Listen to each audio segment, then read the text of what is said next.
Purihan,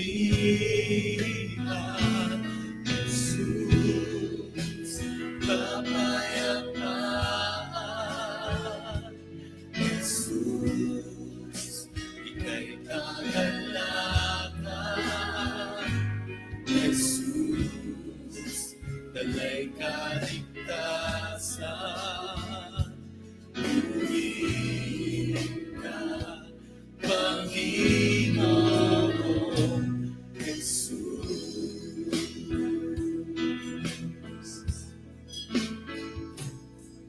Jesus, wala nang gaganda pa sa iyong ngalan, wala nang iinang tanging, tanging panggalan,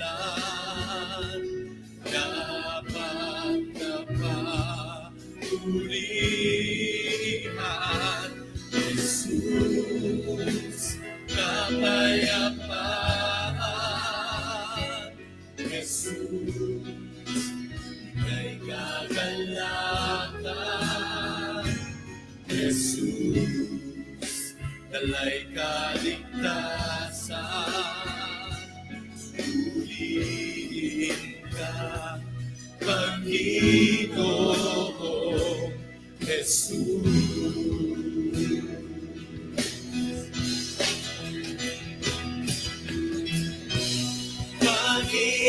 Panginoong dakila, tagapagligtas,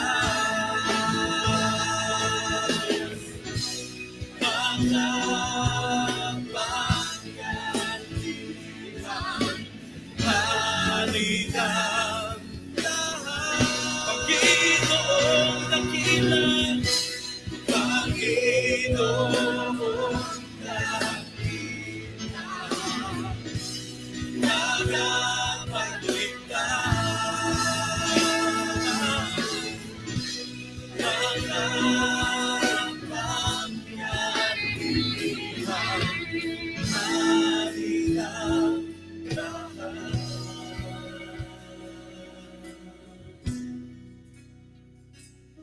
Jesus, kapayapaan, Jesus, ika'y kagalakan, Jesus, dalay kaligtasan, purihin ka, Panginoong Jesus.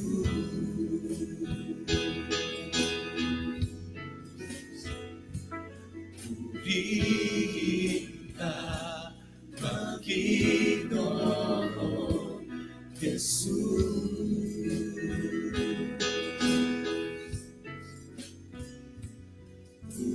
Purihin ka, Panginoong Jesus. Purihin ang inyong dakilang pangalan, Panginoon, dakilang pangalan ng aming Panginoong Jesus. Hallelujah! Hallelujah!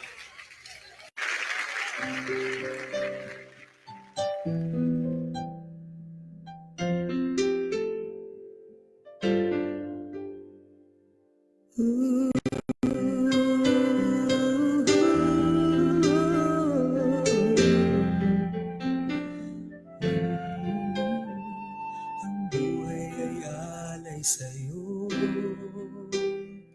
Panginoong Jesucristo, gawin ang naisin mo,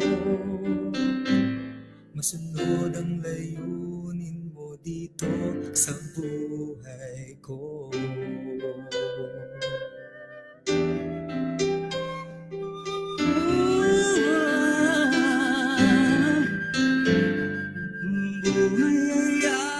Sa'yo, Panginoong Jesucristo, gawin ang naisin mo, masunod ang layunin mo dito sa buhay ko.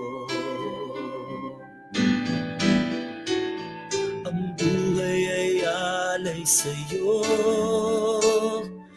Panginoong Yesu Kristo. Gawin ang nagising mo, masunod ang layunin mo dito sa buhay ko.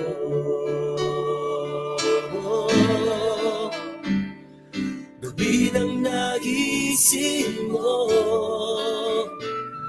masunod ang layunin mo dito sa buhay ko.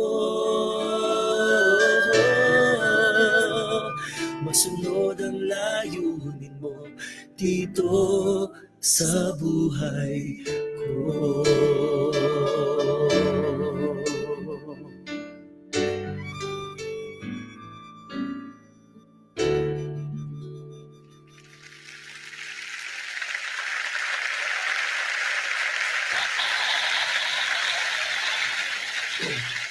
Amen and amen. Purihin po ang Panginoon at isang mapagpalang gabi po sa inyong lahat. Ayan, napakaganda po nung awitin na ating napakinggan. Una, yung pamagat po nun ni Jesus at yung pangalawa naman po yung awit ng pagkahandog. Yan po ay awitin po nila Pastor Romel Guevara. So, purihin ang Panginoon sa buhay po nila sa napakagandang papurit pagsambang awitin na yan. Ayan, purihin ang Panginoon sa gabing ito. Muli ako po ay bumabati sa inyo in behalf of Pastor Archie. Isang mapagpalang gabi po sa inyong lahat. At ito na yung ating yung linggo na sinasabi nga po ay Holy Week o mahal na araw. Maaring nakararami po sa atin ay nasa bakasyon na. Pero ang lingkod po may pasok. Pumasok pa po tayo kanina. Tapos si Pastor Archie nga po nasa Jakarta, Indonesia at nagtatrabaho din mo doon. At ilan sa ating mga kapatiran ay maaaring baka nakabakasyon na o bumabiyahe na pa uwi sa kanilang probinsya para doon magnilay-nilay sa buong linggong ito sa paggunita at pag-alala natin sa ginawa ng ating Panginoong Jesus, ang kadakilaan ng pag-ibig ng ating Diyos Ama na nasa langit na ibinigay niya ang kanyang bugtong na anak na si Jesus upang tayo ay maligtas at muli magkaroon ng maayos na ugnayan muli sa ating Diyos Ama na nasa langit. Ayan, purihin ng Panginoon. Sige po, bago tayo mag-umpisa, muli binabati ko po ang bawat isa na naririto. Nakita ko nga po dito sila Sister Leia, maging sabi po ni Sister Georgie, kasama niya daw nanonood si Sister Leia at si Pastor Elmer. Yan, mapagpalang gabi po sa inyo dyan sa Puray Christian Church. And kung lulubin po ni Lord, baka magkita po tayo bukas ng umaga. Kasi para makapasal din po dyan sa Puray at gawin din dun sa lugar po namin dyan. Kita ko din, nandito si Sister Demalyn Arce. Isang mapagpalang gabi po sa inyo. Salamat po sa information. Ingat po kayo sa biyahe, pabalik po ng Puray. Sabi, yan. Purihin ng Panginoon. Yan, mga bumabati, paparating na lang din po natin para po mabati. Kasi hindi lang naman po tayo ang binabati. Maging ang mga kapatiran, binabati po ng mga nakasubaybay po ngayon. Kaya purihin ng Panginoon sa buhay niyo po dahil kasama ko po kayo ngayon. At binigyan mo tayo ng pagkakataon na mapangunahan ang gawain sa ating Bible study ngayong gabi. At purihin ng Panginoon, din niloob ng ating Panginoon na tayo ay magkasama-sama, hindi man physically, pero sa through internet, tayo po ay nagkakasama-sama upang makapag-aral ng salita ng Diyos. Ayan, purihin ng Panginoon. So, pagbati po sa inyo dyan, Ninong Irma, regards po kay Ninong June, si Mima from Grande Valley. Good evening po, Mima. See you tomorrow. And then, magandang tanghali po, Sister Aster. Kamusta po namin kayo? Kamusta po kay Ivan? Ayan, purihin ng Panginoon. Si Brother Randel, ayan, mapagpalang gabi po sa inyo. At siyempre, isa rin sa laging kasama natin nagba-Bible study, si Sir Joyce, mapagpalang gabi po sa inyo dyan, sa buong pamilya po ninyo. Baka may mga nakaligtaan pa ako rito. Sunod lang mo. Yeah, purihin ng Panginoon sa buhay niyo po at sana po share po natin yung link para po sa iba pa nating mga kapatiran o mga mahal sa buhay na hindi man natin sila makasama sa eksaktong oras na ito. Ito po ay masasave naman po doon po sa ating Facebook page para makarating po sa iba. Actually, sabi nga ni Pastor Archie, worldwide to basa ho na sa internet, lalo-lalo na po sa social media, ito sa Facebook page ho natin. Kahit saan sulok ho ng mundo, basta ho may internet connection, makikita at makikita po nila to. So again, isang mapagpalang gabi po sa inyong lahat. Tama lamang na tayo magpurit magpasalamat sa ating Panginoon dahil sa buong araw na dumaan, tayo ay may kalakasan pa rin upang magkasama-sama sa isang hangarin, sa isang espiritu na papurihan, pasalamatan at sambahin ng Panginoon at higit sa lahat makapag-aral ng kanyang salita. Ayan, purihin ng Panginoon. Sabi nga, sa sobrang init po ng panahon, parang may lugar nga ho na ang heat index po ata ay umabot na ng 47 degree. Kaya ano lang ho tayo, wala ho tayong magagawa dyan. Meron ho tayong magagawa ay mag-iinom ho tayo ng tubig. Wag ho tayong magbilad sa araw o lumabas ng ating tahanan. Wala naman talagang kailangang importanteng gawin sa labas. Bagkus manatili na lamang po tayo sa loob ng ating mga tahanan. O kaya, kung may kakayahan naman na lumabas bago pa uminit, pwede naman ho mag-mall. Pero sabi nga, I think sarado ho ata ang mall. Itong Holy Thursday and Good Friday, resume ata sila Sabado na. So, yun yung mga bagay na pwede nating magawa ng paraan. Pero yung sobrang init ng panahon, po, lawot ay magagawa dyan. Ang pwede lang po talaga natin gawin ay yung pag-iingat po natin. At maligo ho tayo. Ayan yung isang numero at mag-iinom ho tayo ng tubig para lagi ho tayong hydrated. Ayan, purihin ng Panginoon. Sige po, tayo po ay mag-uumpisa na at purihin ng Panginoon. Ayan, sabi nga po sa ating tema ngayong taon ay Matuwid kay Kristo 2025. Bigyan, matuwid, sabi nga, mapagpakumbaba at lumipas po ang first quarter, yan po ang naging tema po natin at itong second quarter naman po, yung sa matuwid po, yung 2, kundi tumungo sa Diyos at yung we naman po dyan, winawaksi ang kasalanan at yung D, yung pinaka-last po sa last quarter of the year, yung dumudulog sa panalangin. Ayan, ang Panginoon. So ngayong gabi po, bago tayo mag-umpisa, samahan niyo po muna ako sa panalangin. Diyos sa mga pangyarihan sa lahat, pinupuri ka po namin pinasasalamatan sa gabing ito na kami po ay inyong tinipon virtually, Panginoon, upang makapag-aral ng iyong salita. Maraming salamat, Panginoon, sa buong maghapon na nagdaan. Binigyan niyo po kami ng karunungan, katalinuhan, kalakasan at kakayahan upang magawa po namin, Panginoon, ang aming tungkulin, ang aming mga trabaho, personal na mga gawain sa tahanan, ng may kalakasan at kagalakan na nagmumula po sa inyo. At ngayong gabi, nag-agala kami at magkakasama po kami virtually, Panginoon, upang makapag-aral ng iyong salita. Dalangin po namin, Panginoon, at kami patuloy na nagpapakumbabang dumudulog sa inyo, humingi po kami ng kapatawaran sa aming mga pagkakasala, bagay po na aming nagawa, naisip, o sambit na aming mga labi, Lord, na hindi po namin na sinasadya o sinadyaman, Panginoon, na hindi po kanais-nais sa inyong harapan, patawarin niyo po kami. Pagkalinisin niyo po, Panginoon, ang aming puso na maparandugo ng aming Panginoong Hesus upang maging karapat-dapat po kami sa aming paglapit sa iyo. Sa pangalan ni Jesus, pinagkakatiwala namin ang aming gawain ito. Patuloy na malaking kumilos ang banal na Espiritu sa aming kalagitnaan at bigyan ng karunungan at katalinuhan ng bawat isa, maging ang inyong lingkod na maunawaan ng mga sitas ng mga salita mo na aming pag-aaralan ngayong gabi, maging ang inyong tagapagsalita, Panginoon, tagapanguna sa Bible study ngayong Wednesday. Panginoon, sa ilang mo po ako dumidepende at humingi ng karunungan at katalinuhan, katapangan upang maihayag ang mga salita mo ng may pag-ibig. Ito po ang aming panalangin na may pasalamat sa tayong pangalan ni Jesus. Amen and amen. Sige po, type niyo po dyan. Amen and amen. So, bago tayo mag-umpisa, ang ating pag-aaralan po ngayong gabi ay matatagpuan po sa aklat po ng Lucas 9:22 hanggang 26. Ayan, saglit lang po, i-adjust ko po para po mas kitang-kita ninyo at mabasa niyo po ng malinaw. Ayan. Ayan. Sabi po dito,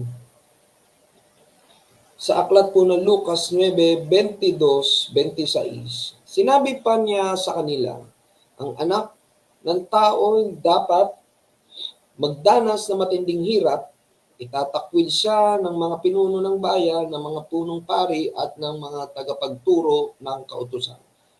Siya ay papatayin, ngunit sa ikatlong araw ay muli siyang mabubuhay. At sinabi niya sa kanilang lahat, ang sinumang nagnais o nagnanais sumunod sa akin ay kinakailangang itakwil ang kanyang sarili, pasanin araw-araw ang kanyang krus at sumunod sa akin. Parang pamilyar ko sa inyo yan, ano? Kasi yan din ho yung naging tema natin ng nakaraang taon. At patuloy ho natin basahin ang salita ng Diyos. Sabi po dito, ang naghahangad na maligtas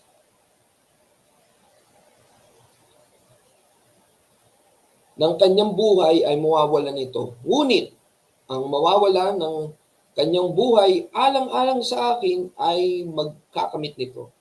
Ano nga ba ang mapapala ng tao, makamtan man niya ang buong daigdig, kung mapapahamak naman at mawawala ang kanyang buhay. Kapag ako at ang aking mga salita ay ikahihiya ni numan, ikahihiya rin siya ng anak ng tao, pagparito niya, nataglay ang kanyang karangalan at ang karangalan ng Ama at ng banal na anghel. Purihin ng Panginoon sa pagbasa ng kanyang salita. At ngayong gabi, ang ating pag-aaralan po na ating nabasa sa aklat po ng Lucas 9:22 hanggang 26 ay pinangamagatang pinahayag ni Jesus ang tungkol sa kanyang kamatayan.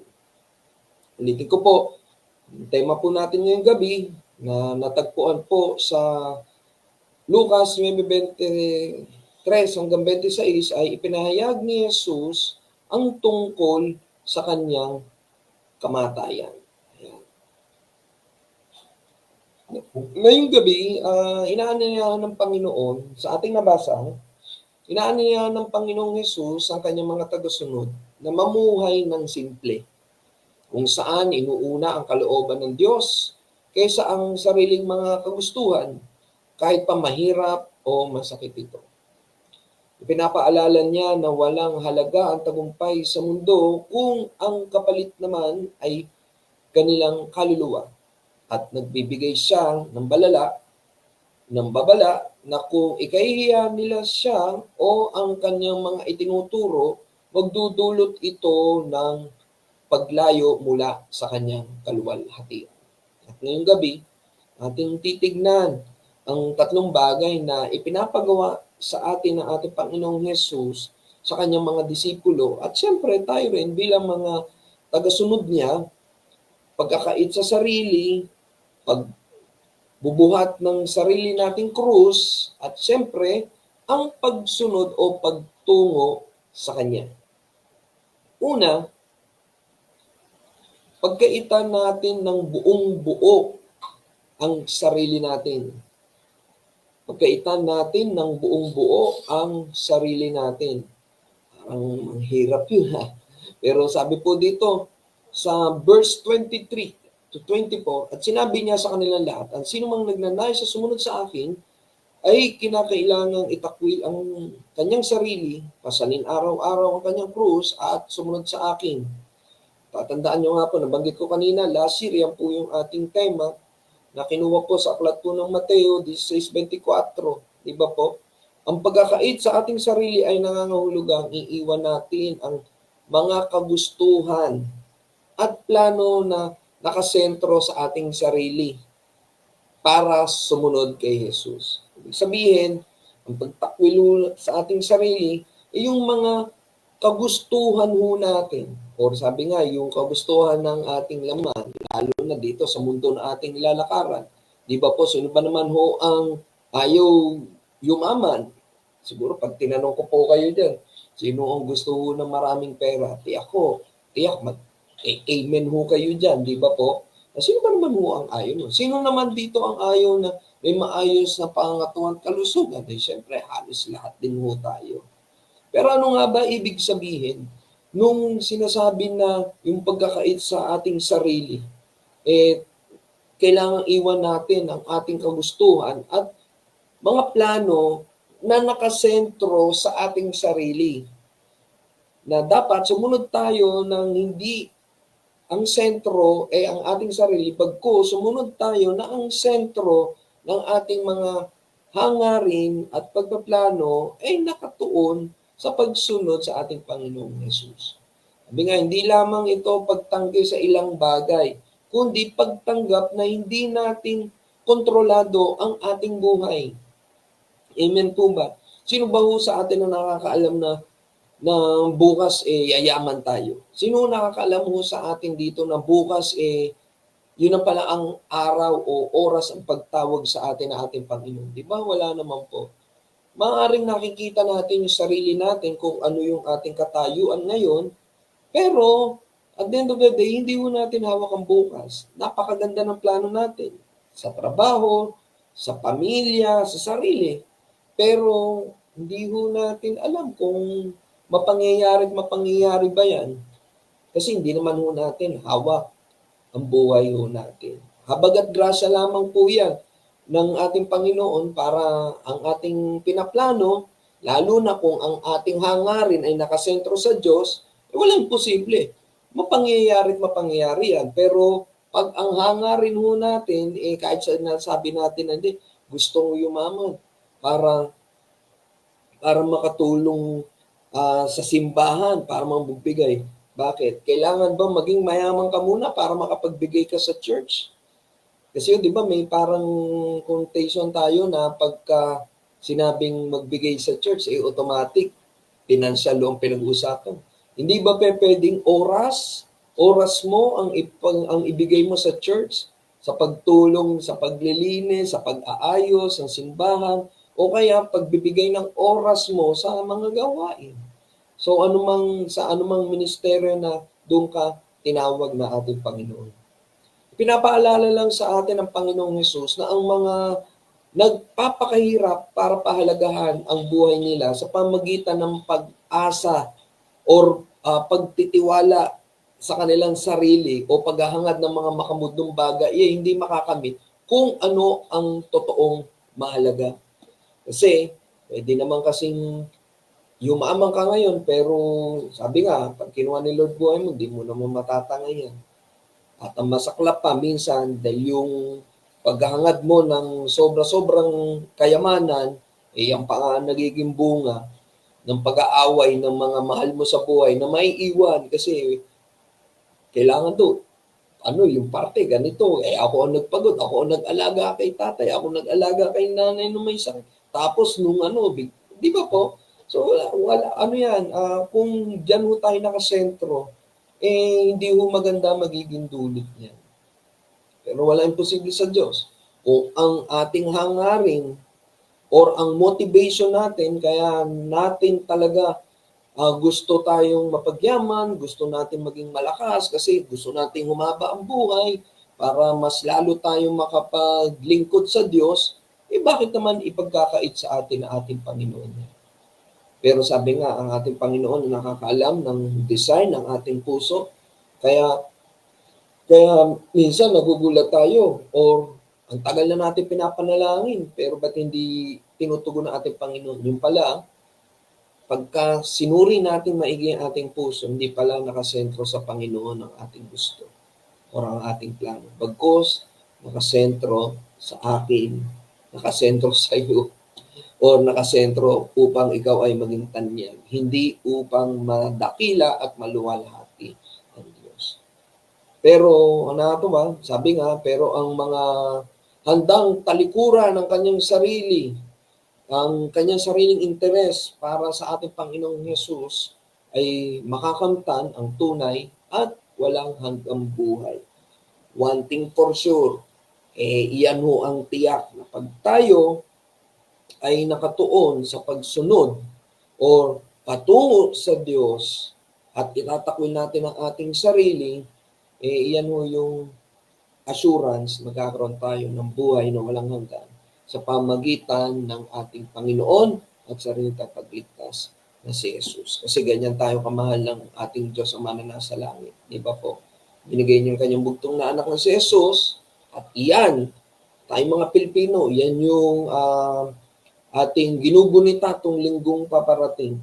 Hindi lamang po sa ating pananampalataya, bagkus sa iba pong mga reliyon ay iyan ay kanilang ginugunita. Lalo-lalo na sa Pilipinas kasi nga, we are a Christian country. Although, iba doon, Roman Catholic Christian, iyan yung parang, sabi nga, pag mahal na araw, dumadami ang mga nagpapakabanal at nagpapakita ng kanilang pananampalataya sa kanilang Diyos. Walang iba kundi ating Panginoong Jesus. Pero tayo, nakakasiguro tayo na ang ating pananampalataya ay sa ating Panginoong Jesus lamang dahil siya lamang ang tanging daan patungo sa amin. Kaya napakaganda po nung mensahe ng Panginoon last Sunday, sa pamagitan po ni Pastor Archie. Talagang naliwanagan tayo dun sa John 14:6. Akala natin, basta yun lang yun. Pero ang dami palang nakapaloob dun. Kaya purihin ang Panginoon. Bago tayo pumunta sa number 2, may katanungan po ako sa inyo. Ano ang mga bagay na kinakailangan mong talikuran para sumunod kay Kristo? Take note po Hindi lang ano, ang tanong ko ano-anong mga, hindi anong bagay, kasi pag anong bagay, isa lang yun. So, ano-anong mga bagay? Tayo sa atin, marami Maaring sa panahon natin ngayon, ano yung kinakailangan mong talikuran? Yung magbawas ka ng oras sa social media. Alam niyo po, nakakatuwa, yung social media, ginagamit din ni Lord yan para maipahayag ang kanyang salita. At tinuturuan din tayo, may features yung mga social media na lalo na po yung Facebook, na pwede niyong limitahan in a day ang paggamit niyan. Kasi tandaan niyo po, lalo na yung mga nanonood po ng video, sa magugulat kayo, nakakaisang oras na pala kayo. Kaya scroll up. Tapos pag may nilike ho kayo, sunod-sunod na ho yun. Every time na mag-open kayo, puro related videos yung lilitaw. Kunyari, mahilig kayo sa sasakyan. Katulad ko po, I'm very fascinated with electric cars or yung mga hybrid cars kasi yun yung technology. Nag-like lang ako ng isang brand ng sasakyan. Nagulat ako, iba-ibang brand na yung lumilitaw na same type of vehicle. Sabi ko, Lord, ano ba to? Parang minsan, dinadaya pa natin sarili natin. Lord, senyales ba to? Nabibigyan mo na ba ako ng bagong sasakyan? At electric vehicle pa or hybrid? Pero hindi natin alam, baka mamaya, binubulungan lang tayo ng Diablo. So nawawala yung focus natin, napupunta na naman doon sa mga material na bagay. Hindi natin namamalayan, nakakaisang oras na. Paturo kayo sa mga anak ninyo, alam mo nila yan, yung pag-adjust nung viewing time or pag-time nyo sa Facebook. After an hour, sa cellphone nyo, lilitaw yon. Oops, nasagad mo na yung 1 hour mo. So ako, purihin ng Panginoon, kasi natutunan ko lang din yan, nabanggit lang din mo yan sa isang preaching natin at sa isang kabataan, na pwede pala. Yung anak ko rin yung nagturo sa akin yan So, kaya pag lumitaw na yon, okay, kailangan disiplinahin ng sarili, cut na yan, tapos magtuon tayo sa mga makadiyos na gawain. Manalangin tayo, magpasalamat tayo sa Diyos, higit sa lahat, yung ating personal na debosyon. Kasi ako rin isa yan sa kinailangan kong talikuran, yung talagang paghaba ng oras ng browse sa mga social media. Tapos minsan, nung araw pa nga po, nakiki-comment pa ako. Tapos minsan, pag-comment mo yan, at may nag-comment din sa'yo or nag-rebut doon sa opinion mo, ginagamit pa ng Diablo na para mag-init ulo mo. So, di ba po? So, yun, may wisdom na tinuturo dyan.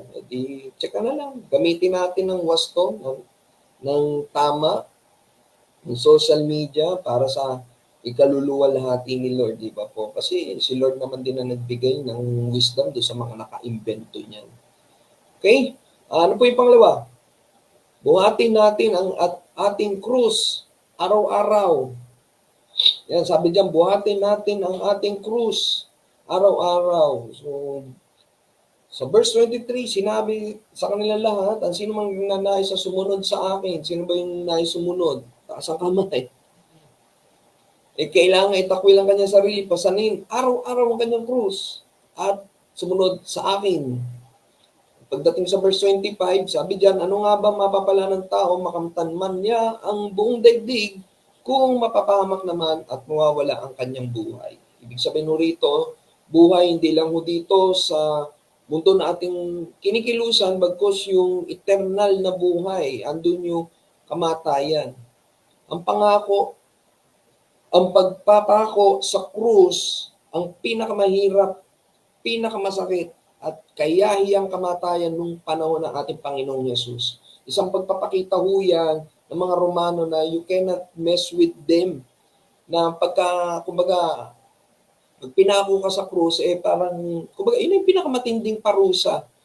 At kung titignan ho natin, kung napanood niyo po yung Passion of Christ, di ba, yung mismo nag-portray ng Kristo doon, siya mismo hindi niya daw ma-imagine yung hirap na naranasan ng ating Panginoong Jesus. Yung katulad ng pelikula pa lang ho yun. Imagine niyo po, nakapako ka sa krus at yung buong, kumbaga yung buong weight mo nasa paanan tapos nasa kamay. So every time na mag-i-inhale ka or kukuha ka ng hangin, yung full weight mo nandun sa paanan mo. Tapos pag nag-exhale ka naman, siyempre parang biglang baksak ng katawan mo. So yung weight naman narito. Imagine niyo yung hirap nun. Tapos bukod pa doon, bago pa maipako ang ating Panginoong Hesus, yung hirap na kanyang pinagdanasan, yung ilang klase at ilang beses na pagpalo sa kanya, yung simple paglagay nga lang ng koronang tinik sa kanya, napakahirap na nga po nun eh. Di ba po? Bilang mga tagasunod niya, tayo po yun, kasama ho tayo doon, kailangan nating tanggapin ang kalooban ng Diyos kahit na mahirap ito at may mga sakripisyo. Tulad ng pagtalikod sa atin ng mga tao, pagdurusa o kamatayan man. Minsan, ang akala kasi natin pag tayo naging Christian na, parang kumbaga, madali na ang buhay. Kaya di ba may mga simbahan na dumadami kasi ang kanilang itinuturo or ang kanilang pinipreach lamang, itinuturo sa Biblia ay yung mga bagay lang na makakapagpakiliti ng tenga ng kanilang mga miyembro o congregation. Hindi sinasabi yung katotohanan na parang kunyari, sinasabi bawal, kumbaga hindi kalugod-lugod sa mata ng Diyos ang hindi pagbabayad ng tamang buwis. Mahirap i-preach yan kasi pag preach ko yan, madadali ko yung isang member na malakas magbigay. Di ba po? Tapos yung isang kapatiran rin magbigay to, lagi nagdo-donate sa church. Kaya hindi ko pwedeng sabihin yung preaching na bawal mag-asawa ng hindi mo asawa. Di ba po? Kasi sa atin, purihin ng Panginoon, alam natin na tinuturuan tayo kung ano ang laman ng Biblia. Kung ano ang tama at totoo, sinasabi sa atin. Minsan masasabi natin, masakit. Masakit kung sa masakit kasi yun ang katotohanan. Pero purihin ng Panginoon. Bakit po? Kasi tinuturuan din tayo ng Diyos ng pag-ibig. Kaya nga nasasabi rin natin ang katotohanan ng may pag-ibig sa habag at grasya ng ating Panginoon. Nasasabi natin yan. Di ba po? So, purihin ng Panginoon. Sabi nga po dito, na ipinakita ito sa atin ng ating Panginoong Yesus nang hinarap niya ang krus. Tiniis ang lahat ng sakit at sinunod ang plano ng Diyos. Tayo po, sa panahon natin ngayon, gagawin pa rin ba natin yung magpapako sa krus? Hindi na. Kasi nagawa na ng ating Panginoon yun eh. Ang sinasabi ho rito na pasanin ang ating krus araw-araw, anuman ang ating kaharapin sa mundong ito, huwag nating kakalimutan na napagtagumpayan na yan ng ating Panginoong Yesus. Ang kanyang sakripisyo ay nagsisilbing inspirasyon sa atin na mamuhay ng tapat at handang magsakripisyo. Hindi man natin hinaharap ang kamatayan ngayon, may mga sakripisyo pa rin kailangan gawin para sumunod sa ating Panginoong Hesus. Para patungo sa ating Diyos. Kasi hindi na ho natin kailangan pang ulitin, magbuhat literal ng krus. Nadaan ho ako dyan sa may San Roque. Ang daming mga nakapilang krus. Kasi nga, ito na yung panahon na kung saan may mga magsisinakulo, mga kababayan ho natin na magbubuhat uli ng krus. Parang nagawa na ng ating Panginoon yun eh. At hindi yun ang naisin ng ating Panginoon sa atin. Bakit po? Kasi hindi naman ho natin mapapantayan ang ginawa ng ating Panginoon Jesus. Pangalawa, hindi naman ho tayo artista. Di ba? Hindi naman ho tayo artista para i-portray. Ipanoorin na lang ho natin The Passion of Christ. Hindi na ho natin kailangan i-remake yun. Mas magandang yun mapanood natin kasi mas somehow medyo malapit sa realidad ho yun. Kaysa yung tayo pa mismo gagawa, maghahampas, maghihiwa ng blade para lumabas yung dugo natin, nahugasan na tayo ng dugo ng ating Panginoong Jesus. Iba po, kung tayo tatanungin, ano ba ang ibig sabihin sa iyo ng pagbuhat sa iyong krus araw-araw? Ako po, sa akin po, ang ibig sabihin sa akin yan, yung sa araw-araw na tayo ay niloloob ng Diyos, sabag at grasya niya na sa tuwing umaga, gumigising, anuman ang ating kaharapin, sa araw na ito, lagi ho natin ipagkatiwala sa Diyos. Kaya nga po lagi natin panalangin sa dawn prayer at maging sa ating personal na prayer, Lord, bigyan niyo po kami ng katatagan ng kalooban na maunawaan namin yung mga bagay na pagsubok na meron kami, tayo, yung mga bagay na makita natin yung pagkakaiba ng mga bagay na hindi na ho natin kayang baguhin. Ano yung katulad ng summer ngayon, sobrang init. May magagawa ho ba tayo doon? Wala. Ano yung pwede natin gawin na kaya natin baguhin? Di baguhin natin, routine natin. Magiinom ho tayo ng tubig. Maligo ho tayo. Di ba po? Wag ho tayong magpaaraw. Wag ho tayong lumabas. At kung kinakailangan lumabas, magsuot tayo ng mga maluluwag na damit at light colors. Di ba po? Yun, napakasimpleng bagay po nun. Yun yung mga bagay na parang kung may pagsubok tayong nagdadaanan, humingi tayo ng mahabang pasensya. Di ba? Para yung, kumbaga yung pananaw ng ating Panginoon, sabi nga po, lalo na ngayon, di ba? Daming road rage. Ano sinasabi diyan? Dapat i-mindset mo yung sarili mo, na paglabas mo, talagang may makakahalubilo ka sa lansangan na maaring mainit din ang ulo, nagmamadali. Isipin na lang natin na kung tayo ay nasagi or muntik na masagi, baka kailangan niya na talaga magmadali. Kumbaga, habaan na lang ho natin ang ating pasensya kasi the more ho na iyan ay ating i-entertain, hindi ho natin namamalayan, nalalaglag na ho tayo sa trap ni Taning para tayo ay mapunta doon at mawala tayo sa focus natin sa Diyos at bumigay tayo, sabi ko, nagdilim na yung paningin. Diba po? Ano po yung pangatlo? Pangatlo, patuloy tayong sumunod kay Jesus.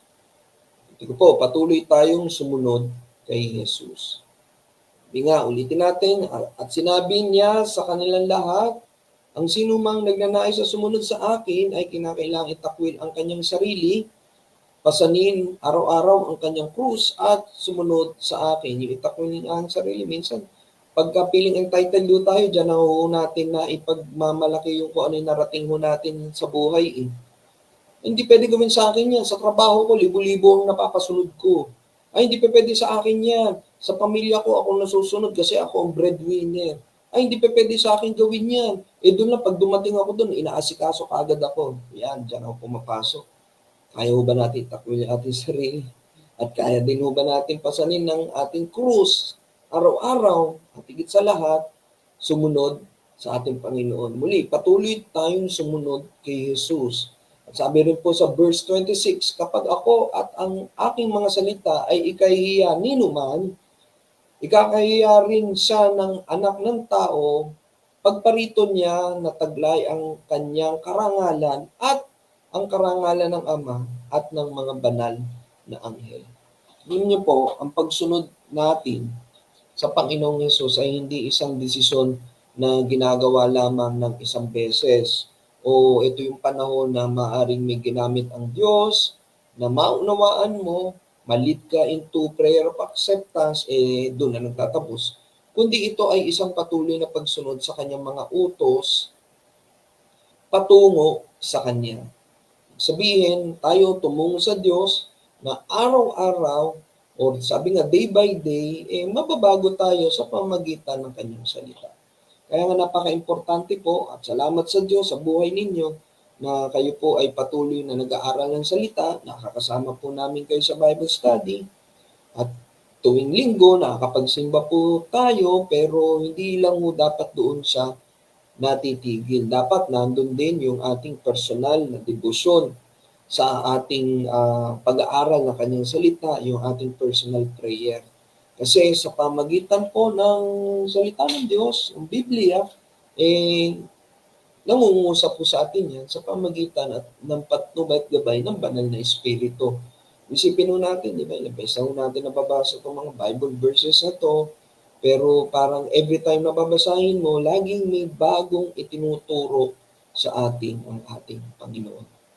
Tinawag tayo na iayon ang ating buhay sa kanyang mga katuruan, anuman ang sitwasyon. Pinapaalala nito ang tunay na pagiging disipulo o tagasunod ni Kristo ay nangangahulugang tapat tayo. Pinapakita natin ang ating pananampalataya. Kanino? Hindi ho sa ating sarili. Hindi ho sa pastor ho natin. Hindi ho dun sa asawa natin o sa tatay o nanay natin o sa boss natin, kundi pananampalataya sa ating Panginoon. At buong puso tayong sumunod kay Jesus araw-araw.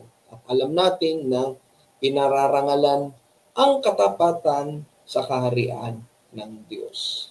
Di ba po? So, siguro, bago tayo magtapos, may tanong huli ako sa inyo. Paano mo nakita ang kahalagahan ng pagiging konektado sa mga ibang mananampalataya? O sabi nga dyan, paano mo nakita ang kahalagahan ng nakikipag-fellowship ka sa ibang mga mananampalataya o sa mga kapatiran? Ako po, malaking bagay ho yan kasi iyan din ho yung makakapagbigay kalakasan sa atin. Maraming mga pagkakataon na ang ating mga kapatiran sa Peace of Harvest Christian Ministry o kasama natin sa pananampalataya, yung mga born again Christian, nakasama natin sa trabaho o nakasama natin sa labas, yan din ang ginagamit ng ating Panginoon upang makapagbigay kalakasan sa atin. Lalo na yung mga pagkakataon na parang feeling natin, hirap na tayo. Tapos hindi pa tayo nagbabasa ng Biblia, tapos ikukulong pa natin ang ating sarili sa mga kwarto natin, hindi tayo makipag-fellowship sa kanila. At vice versa, pwede rin naman tayo yung gagamitin ng ating Panginoon para makapagbigay kalakasan sa ibang mga kapatiran na nangangailangan nito. Pero siyempre, ang laging glory nun kay Lord, hindi ko sa atin. Buti na lang naka-text ko siya. Buti na lang nakausap ko siya. Hindi po. Ginamit tayo ni Lord para maging malakas yung ating kapatiran sa pamagitan ng kanyang salita. Amen po ba? Sige po, recap po tayo. Sabi po sa ating pinag-aralan ngayong gabi, ay ipinahayag ni Jesus ang tungkol sa kanyang kamatayan. Pag pinaklat niyo po yung Bible niyo, yan po yung pamagat ng Lucas 9:22 hanggang 26 o hanggang 27. Tapos po, ano yung tatlong bagay na itinuturo sa atin ito? Kailangan mo nating pagkaitan natin ng buong buo ang ating sarili o ang sarili natin. Pangalawa, buhatin natin ang ating krus araw-araw. Hindi ho yan yung literal na krus na mapapanood ho natin sa mga susunod na araw hanggang Biyernes na daraan sa ating mga kalye at mapapanood sa TV. Tinuro sa atin na yung sa araw-araw, dapat tayo ay patuloy na manampalataya sa Panginoon, anuman ang ating kakaharapin, mabuti man o hindi mabuti, patuloy tayong nakatuon sa Kanya, hindi sa ating pansarili. Pangatlo, patuloy tayong sumunod kay Jesus. At tinuturo sa atin yan na anuman ang mangyari sa atin, lagi lang focus lang tayo kay Lord. Kung tayo man ay nahihirapan, nasasaktan, dumarating man ang pagkakataon na nasa banig tayo ng karamdaman, o tayo man ay nasa oras ng kagipitan, di ko man alam kung yan ba ay pinansyal o anumang bagay na tayo piling nating gipit, o parang piling ho natin, tayo lang, wag ho tayong mawala ng pananampalataya at pagtitiwala sa Diyos. Kasi po, lahat ng mga pagdadaanan nating paghihirap o pag-uusig dito, ano yan, napagdaanan at napagtagumpayan na ho yan ng ating Panginoong Jesus. Nakakatuwa kasi ang dami-dami ho nating mga pamahiin na kinalakihan, na bawal na maligo ng ganitong oras pag Good Friday, tapos bawal mag-outing-outing daw kasi nga walang Diyos, kaya doon na aksidente. Mag-ingat daw, bawal masugatan kasi pag nasugatan sa period ng Biyernes Santo hanggang Sabado de Gloria daw, hindi daw gagaling yung sugat. Napakadami. Bandang huli, parang nadidiktahan na tayo ng mga pamahiin na yan na hindi na tayo makapamuhay ng normal.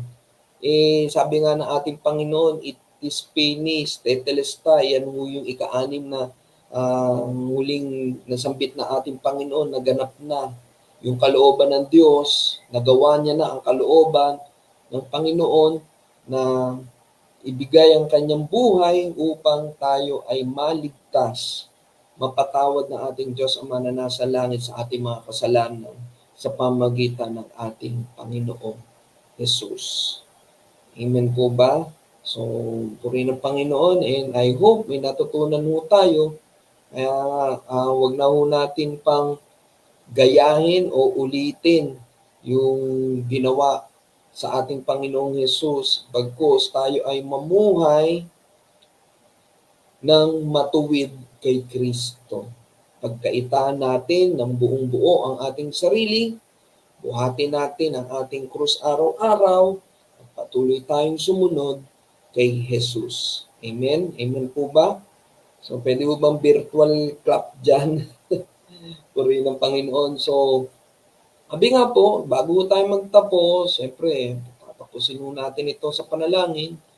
Isama ho natin sa araw-araw na panalangin ho natin na magpasalamat ho tayo sa Diyos dahil ipinadala niya ang kanyang bugtong na anak na si Jesus, ang perpektong halimbawa ng pagsuko sa Diyos at sa kanyang kalooban. Pagdasal ho natin, nabigyan tayo ng biyaya para sumunod kay Jesus kahit na mahirapan pa ho tayo. Ibig sabihin yung habag at grasya, kalakasan na nagmumula sa Diyos, pagkaloob sa atin para kahit anuman ang ating pagdaanan dito sa buhay, alam natin na pagdating natin sa finish line, meron tayong buhay na walang hanggan. Yun ho yung pinaka-importante, hindi ho yung buhay dito sa mundong ito.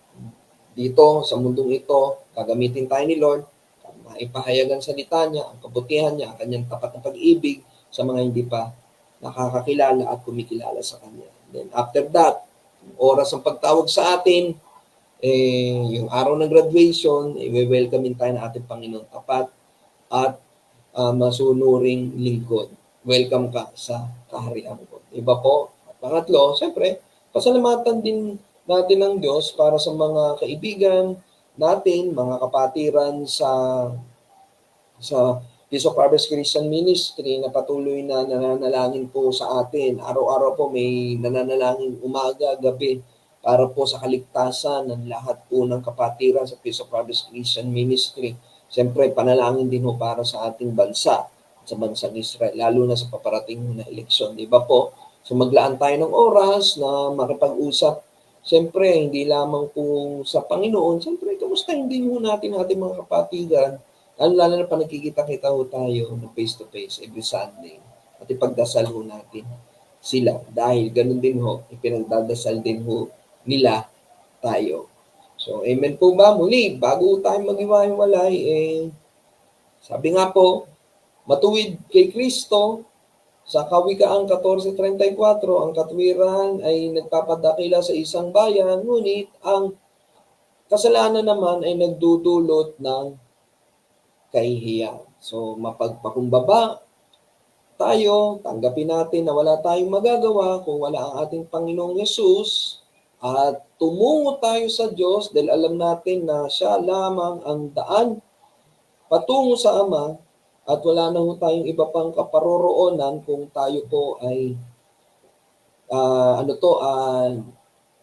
tataliwas sa katuruan at plano at kalooban ng Diyos. At syempre po, sa mga darating pa na buwan, yung winawaksi ang kasalanan at importante, dumudulog sa panalangin. Muli, paalala po bago tayo mag-closing prayer, imbitahan ko po ang bawat isa, this coming Holy Week, Good Friday, may film showing po tayo, 4 p.m. po sa ating bahay-sambahan. Tapos, this coming Sunday, yung Resurrection Sunday, ating gugunitain ang muling pagkabuhay ng ating Panginoon. Alas 5 po ng umaga ang ating service po. Baka dumating ko kayo ng Sunday, 10 a.m. Hindi po. 5 a.m. po tayo ng ganong kaaga. At least, hindi ho mainit po yun. So, salamat sa Diyos. At makakapag, tayo, isasama-sama po muli tayo this coming Friday and Sunday. Makakasama na ho natin si Pastor niya kasi ang uwi po ni Pastor ay Friday morning po ata. So, isama din ho natin sa panalangin na safe travel para kay Pastor. Ayan, prayer meeting every day, 5 a.m. to 6 a.m. except this coming Easter Sunday po kasi may tayo na, alas 5 tayo nun. Then, every Friday, Saturday, and Monday naman po, 8 p.m. via Facebook Messenger po. Then, next week po, magkita-kita po muli tayo. Pangungunahan po tayo ni Pastor Archie sa panalangin, sa ating Bible study. Ayan. Tapos po, salamat po sa inyong mga panalangin. You can support our church continuously through prayers and siyempre giving din po sa magitan po ng mga account na iyan. So, diretso po yan. Pag through BPI, may BPI account po ang ating church. Pag dollar account naman po sa mga kapatiran ho natin na nasa abroad, pwede rin ho kayo magpadala through BDO account and through GCash naman din po. Yan po yung numero. Diretso po yan sa ating treasurer at inuulat niya po yan sa Board of Elders every meeting po kung kung saan po napupunta yung mga binibigay niyo pong offering sa pamamagitan po ng GCash. Ayan. So, purihin ng Panginoon. Napaka bilis po ng oras, kaya at bago tayo mag-iwalay muli, paalala po, matuwid kay Kristo, mapagpakumbaba, tumutungo sa Diyos, winawaksi ang kasalanan, at dumudulog sa panalangin. Sabi nga po sa 2 Korinto 7:14, ngunit kung ang bayang ito ay nagtataglay ng aking karangalan ay magpakumbaba, manalangin, hanapin ako at talikuran ng kanilang kasamaan, papakinggan ko sila mula sa langit, patatawarin ko sila sa kanilang mga kasalanan, at muli kong pasasaganahin ang kanilang lupain. Purihin ng Panginoon sa napakagandang aral na ating napag-aralan ngayong gabi. At salamat sa Diyos, tayo ay nakaraos na o natapos na at pinangunahan tayo ng ating Panginoon sa ating gawain. At salamat din sa mga kapatiran natin na tumunghay dito. Ayan, may mga ilang mga pagbating umabol kanina habang tayo ay nagsa-service, purihin ng Panginoon at nagba-Bible study. Ating ministry head, si Ate Emmy. Salamat sa Diyos sa buhay niya sa patuloy na pagpapagamit sa ating Panginoon sa kanyang gawain at sa buong Melendez family. Ayan, purihin ng Panginoon. Sige po. Kung meron man ako mga namiss, nakita ko po kanina dito si Brother Raj, si Dr. Raj, nakatungay din. Salamat sa Diyos. So, nakita ko rin yung isang restaurant manager, si Lori. I think branch manager to sa Macdo Antipolo. Ayan, purihin ng Panginoon. Maging si Mamo, kasama ho ba kayo na uwi ng Pangasinan? Ingat po kayo sa biyahe. Lagi po kayong mag-iinom ng tubig. Andito ko rin, kanina nakita ko rin si Sir Josie, kapwa ko, purihin ng Panginoon. Kamusta po kayo diyan sa Montalban? Salamat sa Diyos sa buhay niyo at nabibisita po kayo sa amin kahit po dito sa gawain through Facebook page. Sino pa ba? Ayan, si Brother Frank Cariaga. Salamat sa Diyos sa buong pamilya Cariaga na nagpapagamit sa Panginoon. Minsan bahig tayo. I think 2 Sundays ago nakita ko parang kayo ata yung naglalakad ni Sister Jean sa Baligol bago magsimba. Kasi, puri ng Panginoon, niloloob ni Lord na makapag-bike ho tayo ng linggo ng umaga pagkatapos po ng prayer. Tapos diretso ho tayo sa Sunday service. Ayan, puri ng Panginoon. Dito. Ayan, so kung meron man ho akong di nabati, paumanhin po. Puri ng Panginoon sa buhay po ninyo, sa mga makakapanood po nito, sa mandako ng mundo, mga kapatira natin sa Amerika, sa Canada, sa London, sa Middle East, sa Japan, maging si Pastor na nasa Jakarta ngayon, puri ng Panginoon sa buhay niyo. Sige po, tayo po ay magwawakas na, pero tapusin po natin ang ating gawain sa isang panalangin.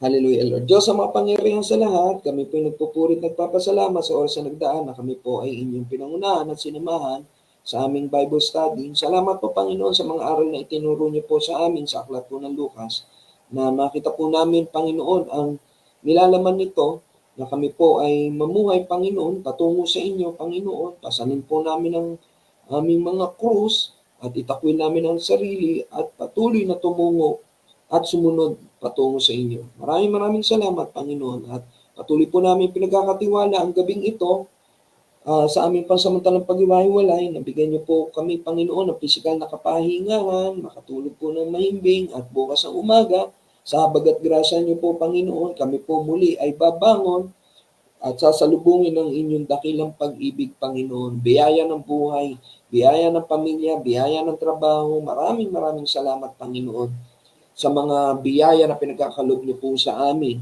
Sa gitna po ng aming mga pagkukulang at pagkakasala, kayo po ay tapat at dakila na nagmamahal at umiibig sa bawat isa sa amin. Kaya patuloy po namin panalangin, Panginoon, ingatan at alagaan niyo po ang mga nakatatanda sa Peace of Harvest Christian Ministry, lalo na po, Panginoon, sa mga kapatiran po namin na nasa banig ng karamdaman o may sakit po sa mga oras na to, Panginoon. Patuloy, Lord, yakapin niyo po kaming lahat. At patuloy kaming dumudulog sa inyo, Panginoon, na sa araw-araw na aming buhay, sa mga kapatiran na dumadaan sa mga pagsubok ngayon, bigyan niyo po kami, Panginoon, ng katatagan ng kalooban. Patuloy naman ang palataya at magtiwala lamang po sa inyo, hindi po sa aming pansariling kakayanan. Bigkalooban niyo po kami, Panginoon, ng kainahunan na tanggapin ang mga bagay, Lord, na hindi na po namin kayang baguhin at lakas ng loob na baguhin ang mga bagay na kaya pa po namin baguhin at bigyan kami ng karunungan na nagmumula sa inyo na malaman ang pagkakaiba ng dalawa sa pangalan ni Jesus. Kaya Lord, patuloy po namin pinangahawakan ang salita mo sa aklat po ng Bilang 6:24-26 na mapangyari po ito sa aming buhay, sa aming pamilya, sa Peace of Harvest Christian Ministry, sa bansang Pilipinas at sa bansang Israel. Pagpalain nawa ating atang kami ni Yahweh, kahabagan nawa at subaybayan kami ni Yahweh, inapin nawa at bigyan kami ng kapayapaan ni Yahweh ngayon at magpakailanman. Ito po ang aming panalangin. May pasalamat at pananampalataya sa tayong pangalan ni Jesus. Amen and amen. Isang mapagpalang gabi po sa inyong lahat. God bless you all.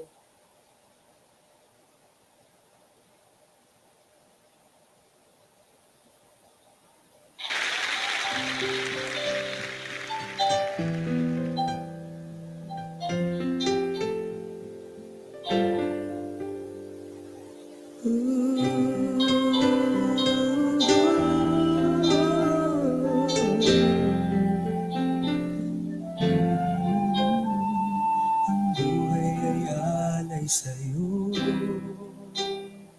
Panginoong Jesucristo, gawin ang naisip mo, masunod ang layunin mo dito sa buhay ko.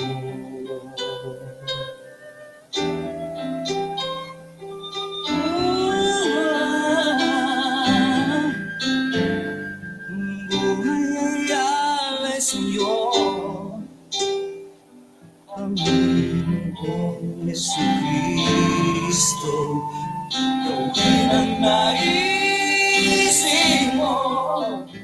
Masunod ang layunin mo dito sa buhay ko.